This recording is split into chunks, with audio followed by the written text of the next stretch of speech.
I found a person who earned a $50,000 credit limit with Navy Federal in 7.5 months. And if you follow the strategies in this video, then I believe that can be you. This person took a very strategic approach to building their relationship with Navy Federal from day one. I'm astonished by all the hacks they used to accomplish this feat, and they really prove why Navy Federal is called the House of High Limits. And later on, I'll show you a hack they used to raise their FICO score by 38 points in just 30 days, and how they ultimately got approved for the Navy Federal's most exclusive card. Now, having a $50,000 limit is awesome, but if you max that out, it can be devastating to your finances, especially as CNBC just reported that household debt is soaring at its fastest pace in 15 years, largely driven by excessive credit card use. Even worse, our usual investments and wealth building tools have been struggling this year. Now, I just don't do credit cards. I hold mostly index fund stocks like the S&P 500 ETF, and that's why I wanted to tell you guys about an incredible Goldman Sachs report released just this year. See, Goldman Sachs says the ideal allocation for stocks shrank from 60% to 45%. So what do they recommend you do with the difference in order to salvage your stolen returns? Diversify with real assets like fine art. I know it's surprising, but Goldman Sachs says fine art can protect your purchasing power even in the face of rising prices. Now, I was like you, I had no idea art could be such a financial asset, but now I'm excited to be partnering with Masterworks, who sold a painting for 13.9% net return to investors just last month. See, Masterworks qualifies their paintings with the SEC, turning legendary art into actual investments for a fraction of the full price. I've linked to all their offerings circulars so you can learn more about the Reg A filings. But here's the best part. Masterworks' last 3 exits delivered 13, 17, and 21% net returns even in 2022. With over 600,000 members, Masterworks paintings have sold out in just minutes.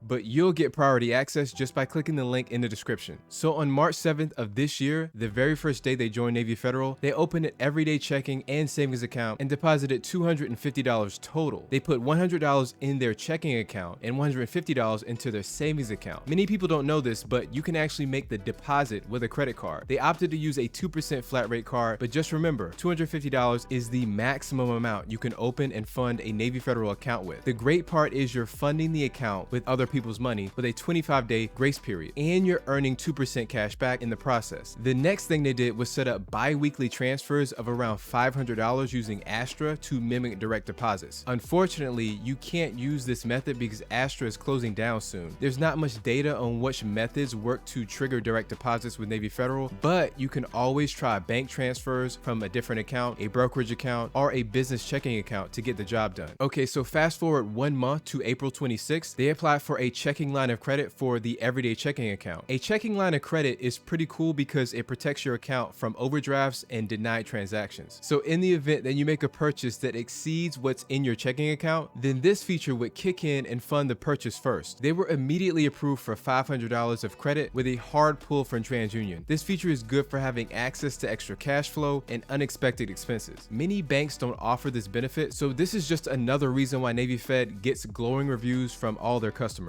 After another 48 hours passed, on April 28th, they deposited $2,400 to use for a pledge loan. A pledge loan is just a secured loan used for credit building with the credit reporting agencies and relationship building with Navy Federal itself. Their loan term was 36 months at 2.25% APR. A secured loan like this can improve your credit score in a big way, and that's payment history, which makes up 35% of your FICO score. On top of that, using pledge loans is seen as an easy hack to improve your relationship with Navy Fed dramatically. The very next day on the 29th, they started paying bills using their everyday checking account. That sends a ton of new signals to Navy Fed that this is your primary account, which is activity every bank wants to see from their customers. And wait, they weren't done yet. On the same day, they paid 93% or $2,200 of their pledge loan off as soon as it became visible on their account. That left them with a remaining balance of $168. Doing the math real quick, that left them with a monthly payment of $4 per month until the term ends in 2025. They discovered that secured loans are reported as paid as agreed, regardless of the current percentage you've already repaid. It's been theorized that the larger the amount, the better it looks, but I haven't been able to confirm that. I also like the idea of paying off most of the balance very early so you can regain access to those funds to use for other purposes. So shortly after May 3rd, the amount they repaid on their pledge loan was released and available as cash again. All it took was 4 days to process. If you already have an emergency fund saved inside a Navy Federal account, then I think using a portion portion of that to complete this hack would be beneficial. Just a week later, on May 10th, they converted their everyday checking account into a flagship checking account. The major difference is the flagship checking gives you a slightly higher APY and ATM fee reimbursements. After that, they started direct depositing their actual paycheck into their new account. Remember, with the flagship checking, you must maintain a daily average balance of $1,500 to use it for free. And if that wasn't enough, they opened a second everyday checking account to use for non-Navy Federal bills. That's 3 bank accounts in total. On May 20th, they opened a 12-month savings CD, which stands for Certificate of Deposit. That's a savings product that requires you to lock your money up for a set period of time. The upside is they offer you competitive interest rates for the privilege of using your money to loan out. At the time this person opened their CD with a 2.9% APR, it also came with a $30 bonus offer if they initiated 3 recurring transfers within 60 days of account opening. A few Navy Federal CDs allow you to add money after the account is opened, offering better flexibility for saving. Bonus offers are a great indicator of what products the bank is highly focused on, so you always want to pay close attention to bonus offers and use them whenever it benefits you. I see them as relationship building multipliers, but personally I would choose a CD product with the shortest term and lowest minimum deposit to trigger that bonus offer. And if you're getting value from this, please hit the like button. Finally, on May 30th, just over 30 days after opening their pledge loan, it was reported to the credit agencies, and guess what? Their FICO score jumped 38 points on each credit bureau for an average score of 750, and that's excellent credit. Guys, anything over a 740 FICO score qualifies you for the best credit cards and interest rates. But this is just the beginning, because there's better things to come right around the corner. On June 7th, they were pre-selected and received an email offer for the coveted More Rewards card. Then they got the same offer a few days later in the mail. I'm sure you know what's coming. So just a few weeks later, they accepted the offer with a starting limit of $25,000 with a 13.2% APR and a 0.99% interest rate for the first year. A hard pull was triggered from TransUnion though. They were so happy with their progress with Navy Fed, they canceled their 24-year-old Capital One account. They had been bucketed with that bank for years and no opportunities for growth in sight. It should be noted that their income was $130,000 at the time, and higher incomes do help attain larger starting limits in most cases. Also, most banks won't offer $25,000 to start, even Navy Fed. I'm confident they got it because of their extensive history with Navy Fed and multiple points of contact. We're talking 3 accounts and savings and credit products, all with Navy Fed. The great thing about credit unions like Navy Fed is they're federally chartered, which means they have to stay below an 18% interest rate. Other banks can charge whatever they want. Some store cards are going over 30% at this very moment. So let's touch on the point that they mentioned, which is canceling that Capital One account. For many people, that's considered taboo because they think it will ruin their average age of accounts. But that's usually a non-issue because the Experian Credit Bureau themselves say accounts closed in good standing stay on your credit report for 10 years and are factored into your credit scores the entire time. The only negative side is you'll see a decrease in your total available credit limit. But if you're already established and well-funded like this person is, then a small limit dropping from your credit report won't even be noticeable. With that being said, I thoroughly believe it's better to cancel a card if you have an annual fee or you just feel better not being associated with a company you'd rather not be doing business with. So they ended up letting 4 months pass. Now it's October 20th. They decided to go for the top tier Navy Federal flagship card. Not only do they get approved, but they come flying out the gate with a $25,000 starting limit. That gives them a total of 2 cards and $50,000 worth of credit. They accomplished this in the span of 7 months and 13 days. In that time frame, most other people would be getting their first credit limit increase, hoping to crack that $10,000 to $15,000 range. Currently, you can have only 3 personal cards with Navy Federal, and the maximum limit per card is $25,000, except for the flagship card, which is $30,000. So if they really wanted, they could pick up a 3rd card and finish the trifecta. If you need help maxing out your Navy Federal credit limit, then you definitely want to check out this video next, where I break down every single credit limit increase rule, time frame, and strategy for Navy Federal. Thank you for watching, and you have a good one.